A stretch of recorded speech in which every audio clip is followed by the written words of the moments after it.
नमस्कार, मैं हूं सूरज चौहान के और आप देख रहे हैं बिंदास मोड। बिंदास में हम आपके सामने लगातार लेकर आ रहे हैं जाकिर नाइक को गिरफ्तार करो। इस अभियान का परिणाम प्रत्यक्ष रूप से जाकिर के अरेस्ट होने तक भले ही ना हुआ हो, लेकिन इतना परिणाम हुआ है कि जाकिर पर आज उसी शहर में, जिस शहर में वो अपनी प्रतिष्ठा होने, सम्मान होने, मान होने और बड़ी फैन फॉलोइंग होने की बात करता है, उस मुंबई में जाकिर को आज 200 लोगों को एड्रेस करने के लिए कोई जगह नहीं मिल पाई।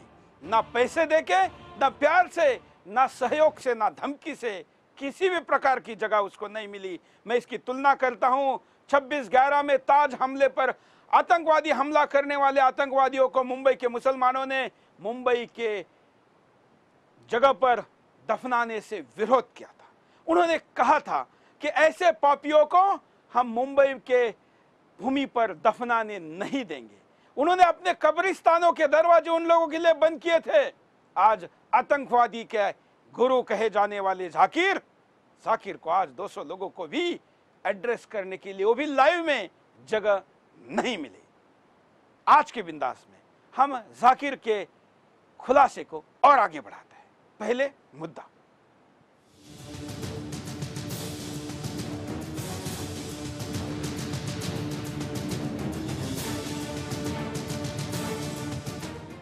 जाकिर को मुंबई वालों की ना।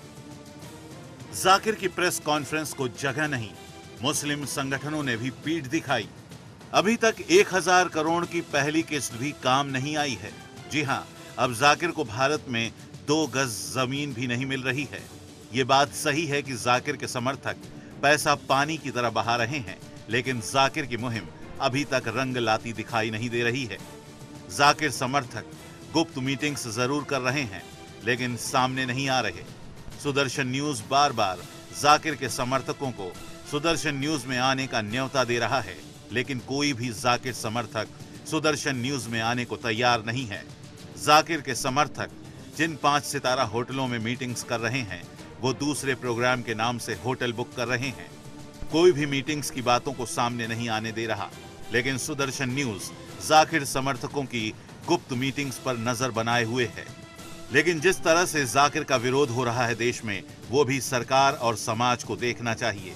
देश के 5 सितारा होटल्स ने जाकिर को अपने यहां जगह देने से मना कर दिया। कोई भी होटल जाकिर की प्रेस कॉन्फ्रेंस कराने को तैयार नहीं है। ऐसे में जाकिर ने मुंबई जाकिर को मुसलमानों ने ही प्रेस कॉन्फ्रेंस नहीं करने दिया। जिस क्षेत्र से दाऊद और अबू सलीम जैसे लोग निकले, वहीं से जाकिर का संगठन चलता है, लेकिन अब लोगों ने जाकिर को प्रेस कॉन्फ्रेंस करने से मना कर दिया, ठीक उसी जगह पर। इससे कई सवाल उठ रहे हैं। क्या जाकिर को इस्लाम से ऊपर बताने वाले समर्थक डर गए हैं, या फिर भारत के माहौल को अपने विरोध में मान रहे हैं, इसलिए चुप हो गए हैं? वहीं जाकिर के कई समर्थक पत्रकार जाकिर के पक्ष में रिपोर्ट लिख रहे हैं और कई न्यूज़पेपर उन्हें छाप भी रहे हैं, लेकिन जाकिर की मुहिम भी आतंकी याकूब की तरह फेल होती दिखाई दे रही है, क्योंकि जाकिर को बचाने के लिए जितना पैसा भिजवाया गया है, वो कहीं ना कहीं फेल होता दिखाई दे रहा है। लेकिन सबसे बड़ा सवाल, क्या आतंकी समर्थकों की मुहिम को देशवासियों ने कमजोर कर दिया है? क्या जाकिर को जगह नहीं देकर देशवासी आतंक के खिलाफ एकजुट खड़े हो गए हैं?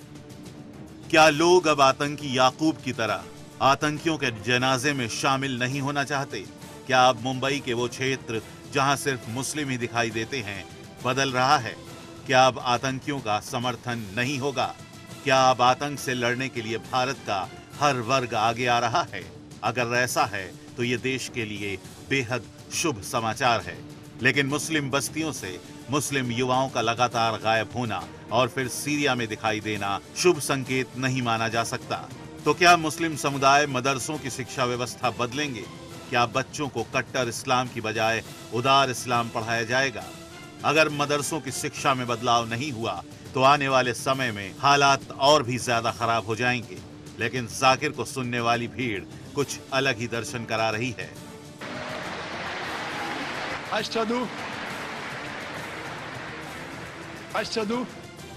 जब जाकिर दूसरे धर्मों का मजाक उड़ाता है तो यही भीड़ ताली बजाती है। ये गणेश कौन है? ये गणपति कौन है?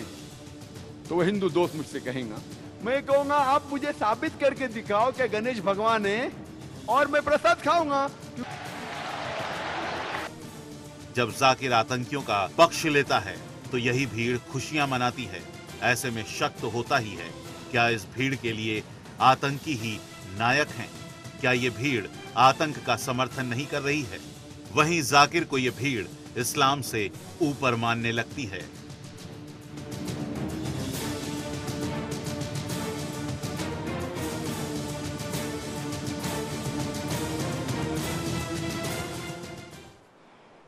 तो यह मुद्दा है और इस मुद्दे पर आपको बात करनी। हमारे साथ स्टूडियो में दो विशेष अतिथि जुड़े रहेंगे पूरे लाइव में, आप भी जुड़े रहेंगे। दोनों का मैं स्वागत करता हूं। मयंक जैन है, पत्रकार है, आतंकवाद विषय पर विशेष जानकारी रखते हैं। रिटायर्ड कर्नल टीकू जी है। टीकू जी आपका भी स्वागत है। टीकू जी कश्मीरी पंडित भी है। कश्मीर में लगाई आग के पीछे जाकिर का होना, इसलिए आज हमने टीकू जी को कहा कि आज के कार्यक्रम में आप भी जुड़ जाइए। साथ में हमारे साथ देश विदेश से करोड़ों की संख्या में घर में, ऑफिसेस में और कई जगह पर तो लोग जाग कर रात को 2 बजे भी इस कार्यक्रम को विदेश में देख रहे हैं। उन सबको हम अपने घर से बस एक टेलीफोन के द्वारा सीधे लाइव जोड़ेंगे इस बिंदास में और आपकी बात विदाउट एडिट सीधे लाइव दिखाएंगे। दोनों अतिथियों के स्वागत के साथ मैं मयंक जी को पहला सवाल पूछता हूं कि मयंक जी, जिस शहर में जाकिर 100-200 करोड़ रुपए खर्चा करके लोगों को आलिशान सोफों पर बिठा के इस्लाम समझाता था, आज 200 लोगों को एड्रेस करने के लिए पैसे फेंकने के बावजूद उसको जगह नहीं मिली। ये एक्सपोज जो किया है जाकिर को, खासकर आपके चैनल ने, इसको इसका क्रेडिट जाना चाहिए। अब आपको ध्यान होगा कि जब भी जाकिर नायक ऐसा करता था, कुछ उसके स्पीचेस में ऐसा कुछ एंटी नेशनल बातें होती थी, तो केवल आपका चैनल ही उसको उजागर करता था। बाकी चैनल्स और मीडिया चुप रहते थे।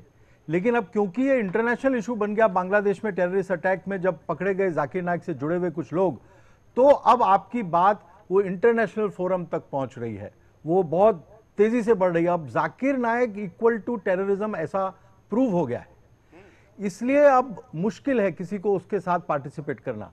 कोई भी होटल को अगर वो उसके साथ पार्टिसिपेट करते हैं तो वो एकम्प्लिस हो जाते हैं और वो टेररिज्म के लॉ के ग्रिप में भी आ सकते हैं, तो एंटी टेररिज्म जो लॉज हैं।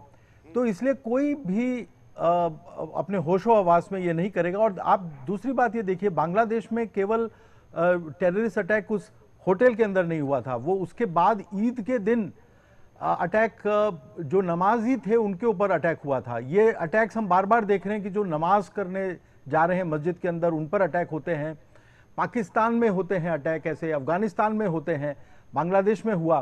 तो अब मुस्लिम्स के अंदर भी ये दहशत आ रही है कि हम कैसे इस चीज को बढ़ने दें। बिल्कुल। टीकू जी, मुंबई के बारे में जाकिर क्या कहता था, हम आपको एक वीडियो दिखाते हैं। दर्शक भी ये वीडियो वैसे तो गणपति के वीडियो के साथ देख चुके हैं, लेकिन मैं मुंबई के बारे में जाकिर क्या कहता था और आज क्या स्थिति है देखिए। मैं आ रहा हूं बंबई, आपको शायद पता होगा उसकी फिजा कैसी है, पर अल्हम्दुलिल्लाह सुम्मा अल्हम्दुलिल्लाह ये गैर मुसलमान मेरी और इज्जत करते हैं। ये गैर मुसलमान जब मैं जाता हूं मेरी और इज्जत करते हैं। जब मैं जाऊंगा एयरपोर्ट के थ्रू, देखिए ओ जाकिर साहब आए, वो इमीडिएटली ग्रीन चैनल के थ्रू जाने देंगे। जब मैं जाता हूं दुकान पे डिस्काउंट देते, कुछ लोग फ्री भी देते। जिस शहर में से आ रहा हूं बंबई, आपको शायद पता होगा उसकी फिजा कैसी है, पर अल्हम्दुलिल्लाह सुम्मा अल्हम्दुलिल्लाह ये गैर मुसलमान मेरी और इज्जत करते हैं। ये गैर मुसलमान जब मैं जाता हूं मेरी और इज्जत करते हैं। जब मैं जाऊंगा एयरपोर्ट के थ्रू, देखिए ओ जाकिर साहब आए, वो इमीडिएटली ग्रीन चैनल के थ्रू जाने देंगे। जब मैं जाता हूं दुकान पे डिस्काउंट देते, कुछ लोग फ्री भी देते। टीकू जी, ये दो चीजें कह रहा है। जिन लोगों को ये कह रहा है कि हिंदू भगवानों के खिलाफ उनको कैसे उस्काना है, साथ में कहता हूं कि देखो मैं तो मुंबई से आता हूं जहां पर हिंदुत्व का माहौल है, शिवसेना है, बाल ठाकरे है, तमाम चीजें तब की बात है पुरानी। वहां पर मैं बोल सकता हूं तो तुम भी बोलो, और साथ में बोलता है कि वहां मुझे इज्जत मिलती है। जाकिर के दोनों दावे फेल हो गए। जाकिर को उसी शहर में इज्जत तो छोड़िए, प्रेस कॉन्फ्रेंस करने के लिए पैसे देकर जगह नहीं मिली। ट्राइडेंट होटल ने, ताज होटल ने, JW मेरियट ने, यहां तक कि वहां के वर्ल्ड ट्रेड सेंटर ने, यहां तक कि वहां पर जो मुसलमान संस्थाओं के हॉल से और 150 से ज्यादा हॉल वहां पर मुस्लिम संस्थाओं के पास है, लेकिन एक भी संस्थान ने इसको जगह नहीं दी। कैसा देखते हैं टीकू साहब इसको? देखिए, जाकिर नाइक को इस बात का तो अब अंदाज़ा लग ही गया होगा कि जिस देश में वो जहर उगलता था दूसरे धर्मों के बरखिलाफ, असलियत क्या है उसको ये जानना चाहिए कि इस देश के अंदर जहाँ हिंदुओं का बहुमत है, 80% हिंदू रहते हैं, उनका सोच कैसा है। वो एक बहुत ही पुरानी परंपरा के साथ उनका वास्ता है। हिंदू धर्म इतना विशाल है कि इन चीज़ों से उनको कोई फर्क पड़ता नहीं था, क्योंकि हम लोग ऐसे छोटे मोटे धर्म के नहीं है कि छोटी सी बात पर हमारा धर्म ही खत्म हो जाएगा। लेकिन असलियत क्या है, जब ये बताया गया कि इसके भाषणों से, और हमें भी पता था ये पॉलिटिकल लेवल पर जो एक्शन होना चाहिए था वो इसलिए नहीं हुआ क्योंकि आपको पता है हमारी राजनीति में अपीजमेंट पॉलिसी कितनी जबरदस्त चलती है, और उस अपीजमेंट की वजह से इसके ऊपर किसी ने हाथ नहीं लगाया। लेकिन मामला आप लोगों की वजह से, आपकी चैनलों की वजह से, कहीं और चैनलों की वजह से मामला अब कॉमन मैन के हाथ में आ गया। जब कॉमन मैन को ये दिखाई दे रहा है कि ये बोल क्या रहा है, कैसे ये दूसरे धर्मों की बेइज्जती कर रहा है, तो उन्होंने खुद इसका फैसला किया कि जहां जहां ये कह रहा था मेरे पास 10,000 लोग आते हैं, 20,000 लोग आते हैं, और पैसा फेंकता था और धर्मांतर करता था और पब्लिकली करता था, अब उसको आज कम से कम ये पता चला होगा कि उसकी असली औकात उसकी क्या है, कि वो 100 आदमी भी नहीं जमा कर सकता। क्योंकि कुछ हद तक तो हिंदुस्तानी बात को बर्दाश्त कर सकता है, लेकिन जब ये देश के हित में नहीं होगा तो हिंदुस्तानी एकजुट होकर बोलेगा कि भैया यहां तुम कदम नहीं रख सकता है, और आज वही हुआ। हालांकि ये कि कब तक टिकती है, जाकिर के पैसे का प्रभाव क्या शुरू होगा या जो स्थिति आज है यही बनी रही, ये सवाल है। लेकिन आज तो हम कम से कम ये कह सकते हैं, मुंबई वाले को हम धन्यवाद देते हैं कि मुंबई वालों ने जाकिर और उसके समर्थकों की उनकी औकात दिखा दी। तमाम प्रयासों के बाद, तमाम पैसे ऑफर करने के बाद, प्रीमियम देने के बाद, आज वर्किंग डे होते हुए भी होटलों ने तक इसको अपने बैंक्वेट हॉल या कॉन्फ्रेंस हॉल नहीं दिया। कई कॉलर हमारे साथ अपनी बात रखने के लिए वेटिंग में है, उनके पास चलते हैं। जय हिंद, बोलिए। हेलो, जय हिंद सर। हाँ सर, मैं जाकिर नायक के बारे में कुछ कहना चाहता हूँ। बोलिए। सर, ये जो जाकिर नायक है ये रूह है जमीन का सबसे बड़ा दरिंदा है। मेरा नाम मोहम्मद शमीम, मैं दिल्ली दिलशाद गार्डन रहता हूँ। ये इनका इतना भयानक और भयंकर अकीदा है जो कि चाहता नहीं है इंडिया को, नहीं सर, ये पूरी दुनिया को तहस नहस करने में विश्वास रखता है। नंबर 2 सर, आपकी कल मैंने इसी चैनल पे एक चीज देखी थी जिसको के इसी का एक चमचा, वो भी देश का सबसे बड़ा गद्दार है जिसका नाम जर्जीस है, वो बता रहा था कि खड़ी मूर्ति में और पड़ी मूर्ति में कोई फर्क नहीं है। तो मैं उसको फर्क बताता हूँ कि खड़ी मूर्ति में और बड़ी मूर्ति में इतना फर्क है जितना कि उसकी बीवी में और उसकी माँ में है। नंबर 2, अगर खड़ी मूर्ति में वो फर्क नहीं समझता है, उसकी कैपेसिटी गिना रहा है कि जो काम इससे हो रहा है वो इससे हो रहा है, तो इसका मैं एक आंसर देना चाहता हूँ। वो आंसर ये है, कल के लिए वो ये भी कह सकता है कि जो काम इस औरत से हो रहा है वो काम इस औरत से भी तो हो सकता है। बच्चे ये भी देती है, बच्चा वो भी देती है, कपड़े ये भी पहनती है, कपड़ा वो भी पहनती है। तो मेरा कहने का मतलब ये है सर, इनका इतना भयानक और बुरा अकीदा है। मैंने ये कहा था कि हम इनके बात से सहमत है ही, ऐसा नहीं सारे बातों से, लेकिन कम से कम जाकिर जैसी गंद तो ओन नहीं फैला रहा है। उसके भाषणों से आतंकवादी तो तैयार नहीं हो रहा। हालांकि हम उस व्यक्ति की पृष्ठभूमि नहीं जानते, हमने कहा था। धन्यवाद कॉल करने के लिए। हमारे साथ एक और विशेष अतिथि जुड़ गए हैं जो पहले से जाकिर के खिलाफ लड़ते आए हैं। यूनुस अल गोहर जी है, सीईओ है मसीहा फाउंडेशन के, लंदन से हमारे साथ जुड़े हैं। यूनुस जी, आपका स्वागत है बिंदास बोल में। क्या कहेंगे जाकिर के बारे में आप?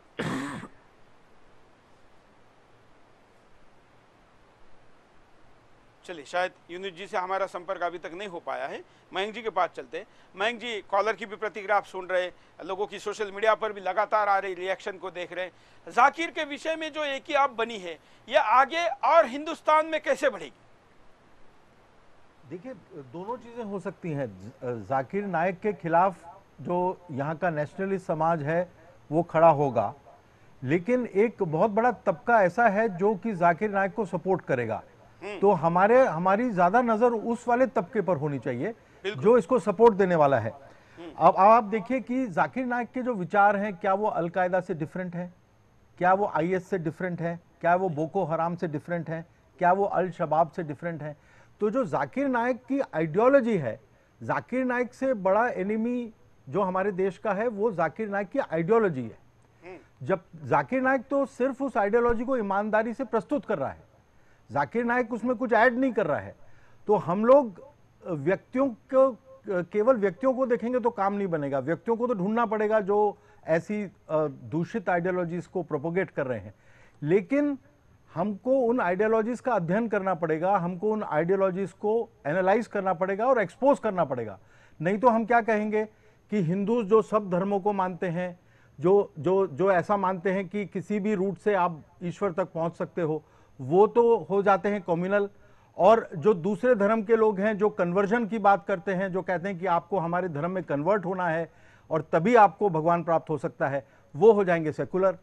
यूनिफॉर्म सिविल कोड हो जाएगा कम्युनल और मुस्लिम पर्सनल लॉ हो जाएगा सेकुलर। तो जब तक हम आइडियोलॉजी पे अटैक नहीं करेंगे, आइडियोलॉजीज को अंडरस्टैंड नहीं करेंगे, तब तक हम इसी कंफ्यूजन में भटकते रहेंगे। तो मेरा मानना है कि जाकिर नायक की सबसे बड़ी डिफीट उस दिन होगी जिस दिन हमारे लोग, हमारे इंटेलेक्चुअल्स उसकी विचारधारा को एक्सपोज करें। बिल्कुल, और इसलिए ये एक्सपोज करने का काम जारी रखना पड़ेगा। हमारे साथ यूनुस जी है, यूनुस जी से संपर्क। क्या यूनुस जी, आप मेरा आवाज सुन पा रहे हैं?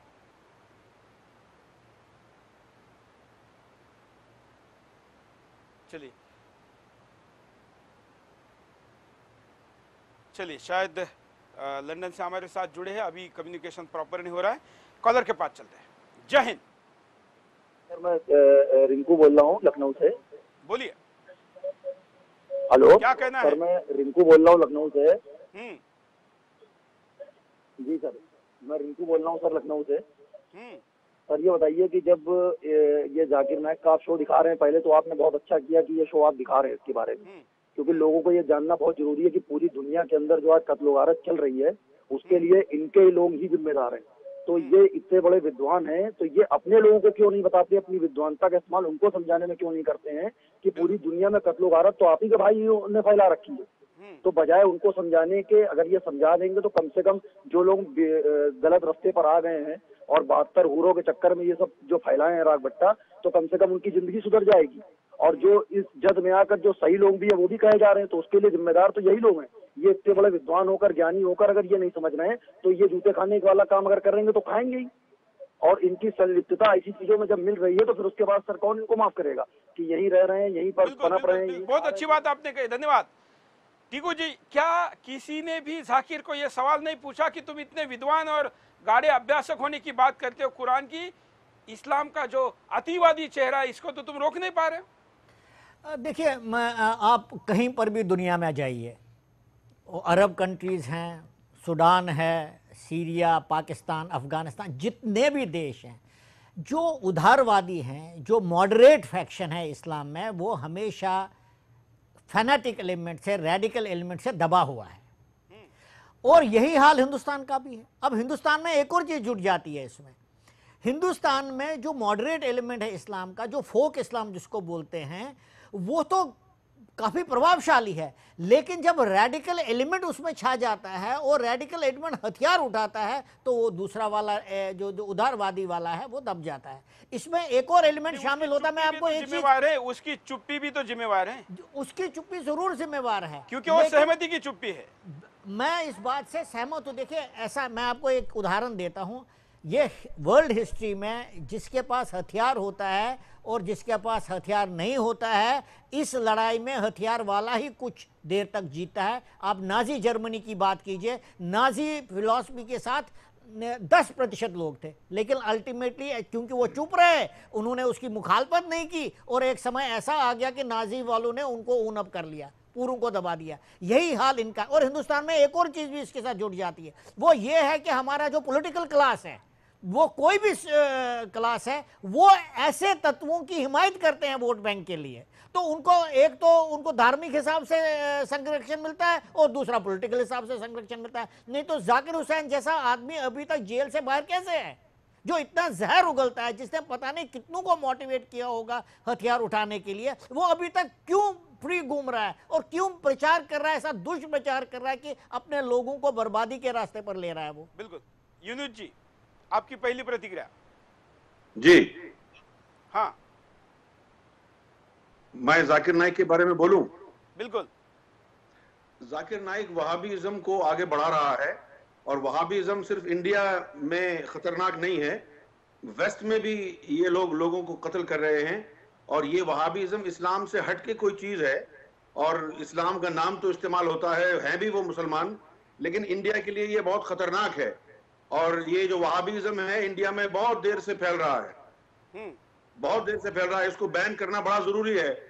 और आप देखें कि कश्मीर के अंदर जो लोग इंसर्जेंट्स आ रहे हैं, इन्फिल्ट्रेशन हो रही है, वो भी वहाबीज हैं। वहां जाके वो आतंकवाद बनते हैं, कश्मीर में बम ब्लास्ट करते हैं, और फिर उसके नतीजे में होता ये है कि जो कश्मीर के लोग रह रहे हैं, लोग उनके ऊपर जुल्म ढाते हैं। लेकिन वो ये नहीं जानते कि ये वहाबीज़म के लोग हैं जो पाकिस्तान से आ रहे हैं। यूनुस जी, हम उसको अलग कैसे समझे, क्योंकि वही कुरान का दावा देते हैं, उन्हीं आयतों को सुनाते हैं, उन्हीं भगवानों के नाम लेते हैं, तो अलग कैसे समझे? अलग इस तरह समझे कि ये जो सूफी हैं, जिस तरह हम सूफीज़म की बात करते हैं, तो ये वहाबी हम लोगों को भी काफिर कहते हैं कि ये इस्लाम वाले नहीं हैं। तो अलग हैं हम, तभी तो वो हमको भी मार रहे हैं। क्या लेकिन आप केवल चुप रहने तक ही आपकी भूमिका सीमित रखना ठीक है? नहीं, हम चुप तो नहीं है, हम तो पूरी दुनिया में इनके खिलाफ बात कर रहे हैं। अमेरिका में, कनाडा में, पूरे यूरोप में और इंडिया में भी हमने पिछले 6 महीने से ये मूवमेंट चलाई हुई है बैन वहाबिज्म की। लेकिन हावी तो जाकिर होता हुआ दिखता है। सबसे पहले जाकिर नाइक के खिलाफ जो प्रदर्शन किया है वो हमने किया है इंडिया में। नहीं, ये तो अच्छी बात है, हम इसलिए आपको आज लाइव में जोड़े हैं। लेकिन क्या आप लोगों के होते हुए और इतनी बड़ी संख्या में होते हुए, जितना आप दावा करें, फिर भी ये क्यों हावी है? इसलिए कि इसके पीछे कंट्रीज हैं। सऊदी अरब का पैसा लगा हुआ है, यूनाइटेड अरब एमिरेट्स का पैसा लगा हुआ है, इन लोगों के साथ गवर्नमेंट शामिल है, उनके फाइनेंस शामिल हैं। हम तो एक आम आदमी हैं, एक आम आदमी के पास इतना पैसा नहीं होता है। ये तो लोगों को खरीद लेते हैं पैसे देके। इंडिया में भी यही हुआ है। नहीं, क्यों खरीद रहे? इसको सऊदी अरब ने पैसे दिए, इसको चढ़ा दिया। नहीं, क्यों खरीद रहे? देखिए यूनुस भाई, आपका बोलने का एक विशेष महत्व है।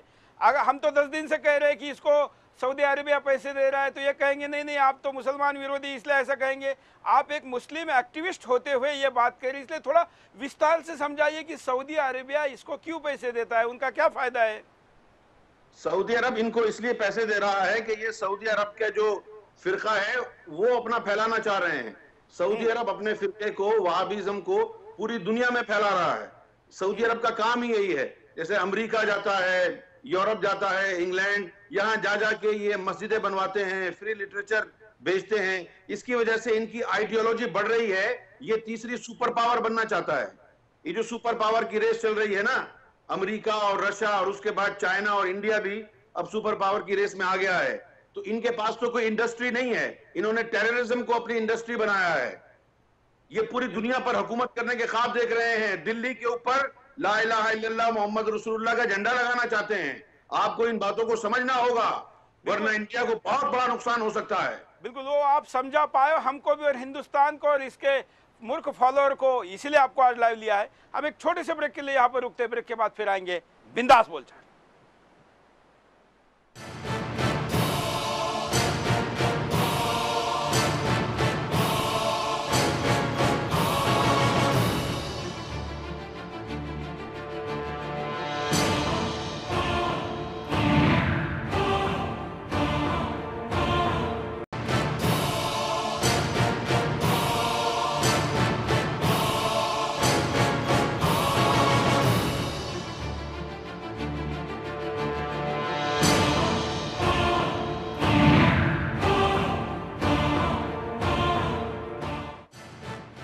ब्रेक के बाद आपका एक बार फिर से स्वागत है। आप बिंदास बोल देख रहे हो और बिंदास में हम आपके सामने बात कर रहे हैं जाकिर नाइक की। जाकिर को गिरफ्तार करो इस सीरीज को हम लगातार आपके सामने लेकर आए। हमारे साथ स्टूडियो में 3 विशेष मेहमान हैं और हमारे सामने करोड़ों दर्शक अपनी बात को रखने के लिए भी अपनी अभिव्यक्ति हम तक पहुंचा रहे। टेलीफोन के द्वारा, स्काइप के द्वारा और सोशल मीडिया के द्वारा हम तक पहुंच रहे अभिव्यक्ति को हम आपके पास सीधे विदाउट एडिट लाइव भेज रहे हैं। आप भी अपनी अभिव्यक्ति हम तक जरूर भेजें। ब्रेक के पहले हम यूनुस जी से बात कर रहे थे जो जाकिर खान को एक्सपोज करने का काम दुनिया भर में कर रहे। हम यूनुस जी, आप अपनी बात को कंटिन्यू करिए कि जाकिर नाइक कैसे, वहाबिज्म की आप बात कर रहे थे कि कैसे उसको पैसा आता है, क्यों आता है और वो क्या कर रहा है। जाकिर नाइक जो है वहाबिज्म को प्रेजेंट करते हैं और जो वहाबिज्म को प्रेजेंट करने वाले हैं सऊदी अरब खुद ब खुद उनके ऊपर हाथ रख देता है और उनकी फाइनेंशियल हेल्प करता है। शुरू में ये सिर्फ एक तबलीगी जमात के लोग थे। दिल्ली में निजामुद्दीन औलिया की बस्ती के कोने पर इन्होंने अपने मरकज बनाया हुआ था। आहिस्ता आहिस्ता ये लोगों को अपना जो है ब्रेन वॉशिंग करते हैं आहिस्ता आहिस्ता, और फिर अब ये तकरीबकारी की तरफ आ रहे हैं, आतंकवाद की तरफ आ रहे हैं। और इनका ख्वाब यह है कि पूरी दुनिया पर इस्लाम का कब्जा होगा। इंडिया जो कि पहले यहाँ पर मुसलमान बादशाह होते थे, दोबारा ये इंडिया के ऊपर इस्लाम का कब्जा करना चाहते हैं। और इनका ये ख्याल है कि इस्लाम इस बात की इनको इजाजत देता है, लेकिन ये बिल्कुल गलत है। ऐसा कुछ नहीं है। इनका इस्लाम से अंदरूनी तौर पर कोई ताल्लुक इनका है नहीं, कोई संबंध नहीं है।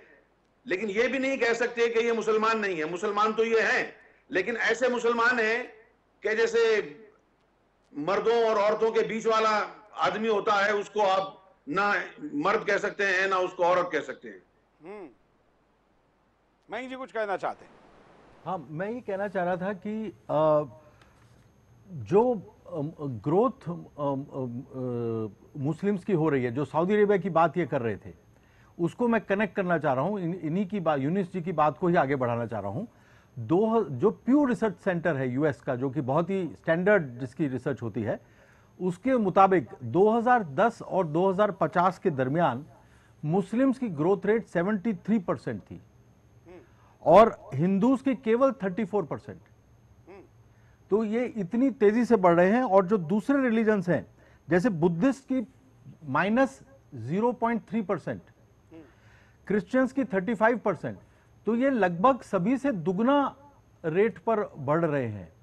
तो क्या यूनुस जी जो बात मयंक जी कह रहे हैं, बच्चे पैदा करके कब्जा करने की, क्या अपने बच्चों, ये तो खुद अपने बच्चों को कई विदेश में पढ़ाते हैं ऐसी बात करने वाले, और दूसरों को कहते हैं कि 4-4, 6-6 पैदा करो।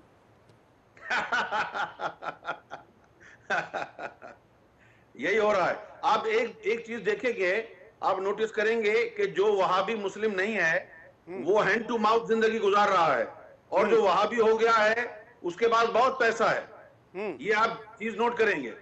बिल्कुल बिल्कुल। आप, हमने दिखाया दर्शकों को कि जाकिर के जो स्टेज होते हैं, जो सेट होते हैं, उसके जो जलसे होते हैं, वहां तो 100-100, 150-150 करोड़ रुपए खर्च किए जाते हैं। जी हाँ। तो जो मुसलमान सऊदी अरब से आ रहा है। हाँ, तो सऊदी अरब को तो भारत के मुसलमान पवित्र पूज्य स्थल मानते हैं। जी हाँ, यही तो सबसे बड़ी खराबी की जड़ है। तो ये कैसे होगा? एक काम भारत को करना होगा, और वो ये है कि वो जो भारत के जो नेता हैं, खासतौर पर कांग्रेस वाले, उन लोगों को चाहिए कि जाकिर नाइक पर से हाथ हटा दें, क्योंकि वो अपने वोट के चक्कर में इन लोगों को साथ लगा करके रखते हैं और ये नहीं जानते कि ये उनके देश की सलामती के लिए कितना खतरनाक है।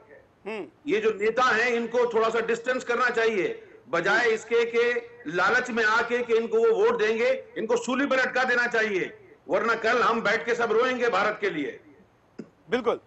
लेकिन भारत में तो ओसामा बिन लादेन जैसा देखने वाला कोई आदमी अगर मिल जाता है तो लालू उसको ले जाता है दिखाने के लिए। तो टेररिज्म से डरने वाले नहीं है वो। अपने पासवान भी लेके जाता था। हाँ, मिराज नाम का एक व्यक्ति था है जो कि ओसामा बिन लादेन जैसा लगता है, उसको बिहार के तथाकथित सेकुलर पॉलिटिशियंस वो अपने साथ रखते हैं। लेकिन मयंक जी वो तो राजनेता सेल्फी से, जब लादेन के चेहरे से फायदा होगा तब तक पासवान ने लादेन का चेहरा रखा, जब लगा कि मोदी के चेहरे से फायदा होगा तो मोदी के साथ आ गए। हाँ, लेकिन देखिए यूनुस साहब ने जो बात कही है बहुत ही हमारे लिए तो बहुत ही महत्वपूर्ण बात है। वो जब तक हमारे देश के अंदर ऐसे मुस्लिम जो कट्टरवाद को फैलाते हैं और जो दुनिया भर में पता है कि ये कट्टरवाद फैलाते हैं, जब तक हमारे देश के राजनीतिक संगठन उनसे हाथ नहीं उठाएंगे और उनको फाइनेंस नहीं करेंगे तो हमारे लिए तो बहुत खतरा हमेशा बढ़ता रहेगा। और आपने देखा होगा कुछ दिन पहले वो कई सारे लोग बैठे हो स्टेज के ऊपर, दिग्विजय सिंह जा रहा है और उसको गले मिल रहा है। इसका क्या मतलब है? उसको क्या मतलब है दिग्विजय सिंह को? उसको, वो तो धार्मिक आदमी तो नहीं है, तो पॉलिटिकल आदमी है, लेकिन वो उसको लगता है कि मैं जाकिर नाइक को गले लगाकर इतने सारे वोट हासिल कर सकता हूं। तो प्रॉब्लम क्या है कि हालांकि टीकू जी, मैं तो इसको अलग नजरिए से भी देखता हूं पत्रकार के नाते। जहां भी ये जाते हैं दिग्विजय जी, इसका मतलब है मान लीजिए कि ये कट्टर आदमी है, पहली चीज। दूसरा, दिग्विजय जी जिसके पास गए वो ऊपर चला गया, उसने जिसको जी लगाया वो ऊपर चला गया। वो तो ऊपर वाले का खेल है, वो तो ऊपर वाले का खेल, उसमें तो दिग्विजय का कोई कंट्रोल नहीं है। हाँ, दिग्विजय उनके वो लेके जाने वाले के प्रतिनिधि है।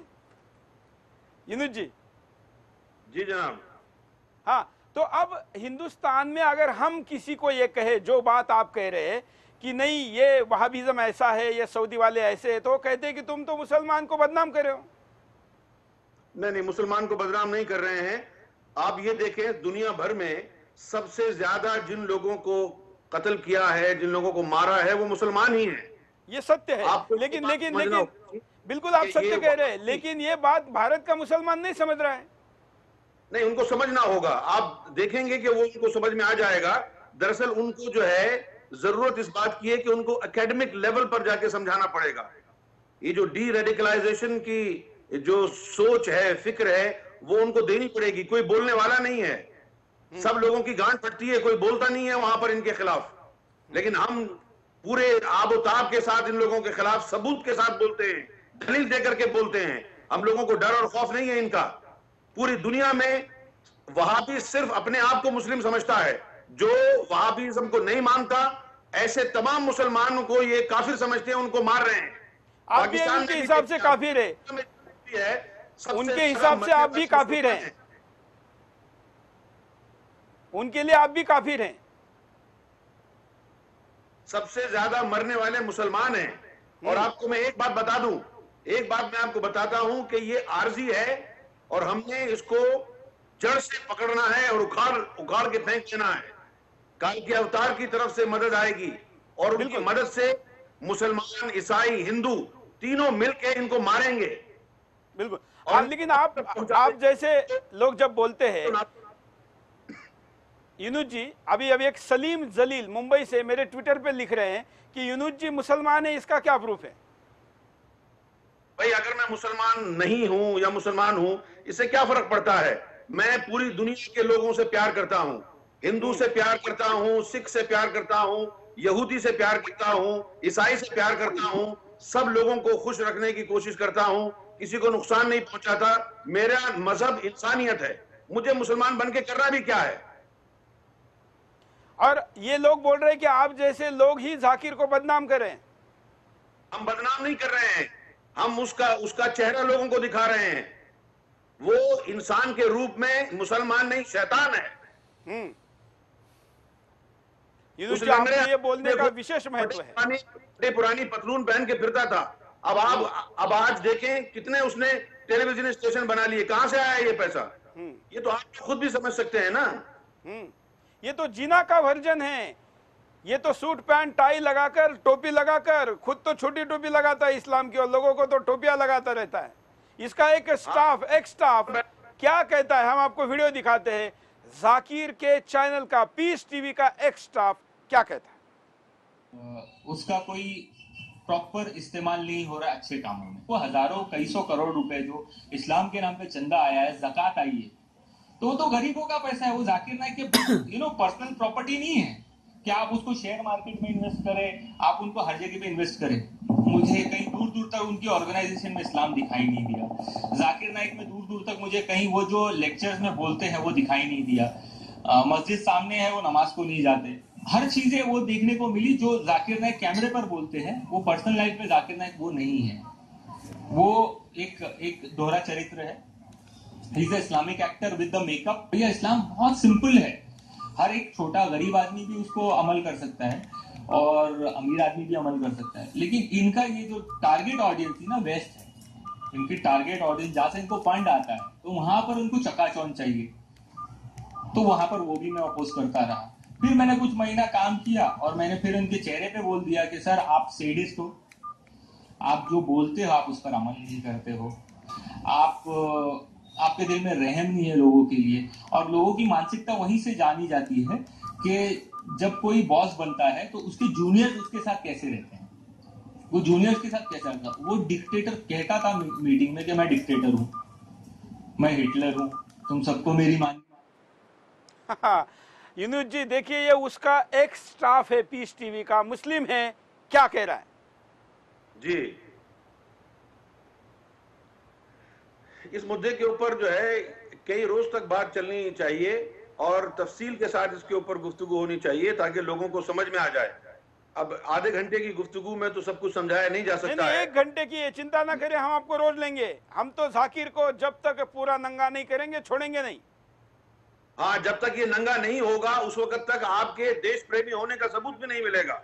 बिल्कुल। अगर हमको इंडिया से मोहब्बत है, दुनिया से, इंसानियत से मोहब्बत है, तो इस जैसे हरामियों को नंगा करना ही होगा। बिल्कुल। हमारे साथ एक कॉलर है कश्मीर से, बात करते हैं। जय हिंद, बोलिए। हाँ, मैं अब्दुल वहाब बोल रहा हूँ, गोगा भावनगर गुजरात से। अच्छा, गुजरात से, बोलिए। हाँ, मैं जाकिर नाइक का फैन हूँ और मेरे सारे दोस्त जो है ना वो हिंदू है। हाँ। जितने भी ब्याज से पैसा लेके मैं जाकिर नाइक का जो प्रवचन सुना ना, उस हिसाब से मैं पूरे हिंदू जो मेरे दोस्त थे ना वो सबको मैं ब्याज से मुक्त किया कि भाई नहीं, ब्याज छोड़ो, मैं पैसा आपको दे रहा हूँ। और वो पूरे हिंदू थे। और आज ये इल्जाम क्यों लगा रहे उसके ऊपर? इसका जवाब यूनुस भाई ज्यादा अच्छा देंगे। आप और बोलिए, क्या जाकिर के फैन क्यों है आप? मैं जाकिर का पूरा फैन हूँ। क्यों? अच्छी बात बोल रहा है वो, जो बोलता है कि लोगों को मारो। हाँ, ये अच्छी बात है कि हर मुस्लिम को टेररिस्ट होना चाहिए। कुरान और हदीस में कहाँ लिखा है कि मुस्लिम को टेररिस्ट होना चाहिए? उसमें कहता है हर मुस्लिम को टेररिस्ट होना चाहिए। नहीं, टेररिस्ट किस बात से होना चाहिए? टेररिस्ट होना चाहिए, गलत बात से होना चाहिए। और वो लादेन को हीरो मानता है, लादेन को आतंकवादी नहीं मानता। लादेन को हीरो मानता है तो वो खुद भी आतंकवादी होगा ना। मेरी बात सुनो, वो जाकिर नाइक तो मैं बाद में सुना, लादेन को हीरो किसने बनाया? लादेन को हीरो बनाया किसने? आप उसकी स्पीचेस उठा के देखें। नहीं, जाकिर नाइक नहीं, अमेरिका ने। हाँ, तो यही तो जाकिर का परिणाम है। 9/11 भी अमेरिका ने किया। ये लोग देखिए इनका लॉजिक। एक बात देखो, मेरे दोस्त जो है ना, मेरे दोस्त वो पूरे के पूरे गैर मुस्लिम है, वो मुसलमान नहीं है। आज मैं जाकिर नाइक का फैन बना ना, मेरा भाई भी आज मेरे को बुला नहीं रहा है, मेरे से बात ही नहीं कर रहा है। क्यों? वो यही कि वो बोले वो ये मतलब का है, ये मतलब का है। नहीं, मैं बोला जो सच्ची बात बोलता है ना उसके साथ ही रहने का है बस। अच्छा, आपके सारे मित्र हिंदू है आप बता रहे, जाकिर कहता है कि गणेश भगवान नहीं है। आप गणेश को भगवान मानते कि नहीं मानते? देखो, ये इस बात से मैं बहस नहीं करना चाहता। अरे वाह, मतलब जो बात आपके खिलाफ जाती है उस पर आप बहस नहीं करना चाहते? यही मसला है आज के मुसलमान का। एक बात है, देखो मैं हिंदू और मुसलमान में अलग सा नहीं पैदा करना चाहता। हाँ, तो आप गणेश जी को भगवान मानते हैं कि नहीं? नहीं, मैं भगवान, क्योंकि मैं मुसलमान हूँ। चलो, हिंदू ने गणेश जी को भगवान मानना चाहिए कि नहीं मानना चाहिए? देखो, ये अलग अलग जो भी धर्म में जो मानता है ना वो उसकी बात अलग है। मैं मुसलमान हूँ, मैं सिर्फ अल्लाह को ही भगवान मानूंगा और किसी को भी नहीं मानूंगा। और हिंदू अगर गणेश को भगवान मानेंगे तो आपको आपत्ति है? देखो वो उसकी बात है, वो उसकी अलग बात है। वो उसको मानता है नहीं मानता है, मेरे से उसके कोई मतलब नहीं है। मेरे को उसके साथ कोई मतलब नहीं। कर मेरे सभी, आज मैं पूरे जितने भी ब्याज पे पैसा लिया था ना, उसको मैंने छुड़ाया पैसा देके। भाई तुम ब्याज मत भरो। हम आपसे बात करना चाहते हैं, हम इसलिए बात करना चाहते हैं कि 8 शो में आज तक एक कॉलर भी जाकिर के पक्ष में नहीं आया। आप पहले व्यक्ति है, जाकिर का जीवन धन्य होगा इन 8 दिनों में आप पहले व्यक्ति आकर बात कर रहे हैं, इसलिए आप बताइए जाकिर के क्यों फैन है? मैं पहले से ना शराब पीता था फुल और उसका पीस पीवी आने के बाद में मैंने शराब पीना छोड़ दिया। और जो भी मेरे साथ में आज मैं समझो कि मेरे गांव में कोई हिंदू को बोलो कि ये लेने का है, बेचने का है, कुछ भी है, मेरे ज्यादातर जो जितने भी फ्रेंड है ना वो सभी हिंदू ही है, मुसलमान नहीं है। तो आप पे तो ये असर हुआ, लेकिन जिनके ऊपर उसके भाषण सुनकर बंदूक लेकर लोगों को मारने का आतंकवादी का असर हुआ, उस पर क्या कहेंगे? देखो ये बात तो मैं गलत ही मान रहा हूँ। कोई भी चीज, कोई भी आदमी दूसरे को मार रहा है वो गलत ही है। बिल्कुल। चलिए, कम से कम आप जिनको मिलते हैं उनका असर आपके ऊपर है और पीस टीवी का असर उतना नहीं है, इसके लिए धन्यवाद। फीमेल स्लेव्स के साथ क्या करना चाहिए, क्या कहते हैं? अच्छा, आप लाइन पे है क्या? हाँ जी। मयंक जी पूछिए। हाँ, जो जाकिर नाइक जो सपोर्ट करते हैं कि जो फीमेल स्लेव्स हैं, जो औरतें स्लेव्स हैं, जो गुलाम हैं, उनके साथ संबंध बनाए जा सकते हैं, तो आप सपोर्ट करते हैं उस बात को? किस बात से? शत्रु गैर मुसलमानों की पत्नियों का शोषण करो, मतलब शारीरिक संबंध करो, बलात्कार करो। नहीं। तो फिर आप जाकिर नाइक के फैन? मुसलमान तो क्या, मुसलमान से भी नहीं करते। तो आप पूरा जाकिर समझिए। जाकिर का एक रूप देखकर भ्रमित होने वाले भाई साहब आप जैसे करोड़ों लोग हैं। आप जैसे 10 करोड़ लोग दर्शक होने का दावा करने वाला जाकिर शैतान पैदा करता है। ये तो आपके आसपास के लोगों का पुण्य है और उनका ये प्रभाव है कि आप अभी भी बने हुए हैं। धन्यवाद। कम से कम कोई बात तो आपको जाकिर की गलत लगी। यूनुस जी, मुसलमानों पर जाकिर का क्या प्रभाव है, आपने कॉलर से देखा? दरअसल बात यह है कि जो ज्यादातर जो मुस्लिम हैं वो पूरी तरीके से इन लोगों को जानते नहीं है। एक दो इनके प्रोग्राम देखें, ये कहा कि भाई कुरान पढ़ रहा है, अल्लाह की बातें कर रहा है तो नेक आदमी ही होगा, मुसलमानों के बारे में इनका गुमान अच्छा ही होता है। ये खोज नहीं लगाते हैं पूरी कि ये सामने कुरान पढ़ने वाला शैतान भी हो सकता है। तो ये जो बात आपने अभी औरतों की कही, ये मुसलमान लड़कियों को जमा करके ये सीरिया भेजते हैं, इराक भेजते हैं कि वो जो सीरिया के आईसिस के लोग हैं जाके उनके साथ सेक्स करो, तुम जन्नत में जाओगे। ये इतने बड़े हरामी हैं, इतने बड़े शैतान हैं। ये मुसलमानों को अपनी आंखें खोलनी चाहिए कि उनकी बेटियों के साथ, उनकी बहनों के साथ वहां पर क्या सुलूक होगा। उनको रेप किया जाएगा, ना कोई शादी ना कोई निकाह। ये कौन सा इस्लाम है? ना तो ये इंसानियत है, ये तो अपमान है, बहुत बड़ा अन्याय है ये। और इस अन्याय को धर्म का नाम दिया जाता है, और इसको धर्म का नाम दिया जाता है। इसको धर्म का नाम दिया जा रहा है, लेकिन ये धर्म है नहीं। किसी रिलीजन में ये अलाउ नहीं है कि इतनी सारी औरतें जाएं बगैर शादी निकाह के और किसी के साथ जो है ना सेक्स करें। वो आप देखें ये क्या करते हैं, 2 साल की बच्ची को रेप करते हैं और कहते हैं इस्लाम ऐसा कहता है। 3 साल की बच्ची को रेप करते हैं, 4 साल की बच्ची को रेप करते हैं। अगर इस्लाम ऐसा ही कहता है तो फिर जाकिर नाइक को अपनी बेटियों को भी रेप करना चाहिए। क्यों इस मामले में इस्लाम को भूल जाता है? अपने खानदान की सारी लड़कियों के साथ रेप करना चाहिए अगर इस्लाम इस बात की इजाजत देता है। 5 साल की बच्चियों के साथ रेप करते हैं, 7 साल की बच्चियों के साथ रेप करते हैं और उनको फिर उठा करके मार के फेंक देते हैं। इसका मत और फिर कहते हैं कि ये इस्लाम है। ये इस्लाम नहीं है, ये शैतान है, शैतान। अगर इसको नंगा नहीं किया गया, इसको खत्म नहीं किया गया तो इंडिया नहीं पूरी दुनिया के अंदर बहुत बड़ा भौचाल आ जाएगा। इसको खत्म करना हमारा फर्ज है। बिल्कुल। यूनुस जी धन्यवाद, आपने बहुत अच्छी बात कही। आज समय की कमी, हम आपको कल भी लेंगे। हम इस मुहिम को चला रहे, हम आपको लाइव लेते रहेंगे। आप दुनिया में जहां भी रहे हमारे साथ जुड़े रहे। मैं तीनों अतिथियों का आभारी हूं कि आपने टाइम निकाला और आज के कार्यक्रम ने अपनी बात को रखा।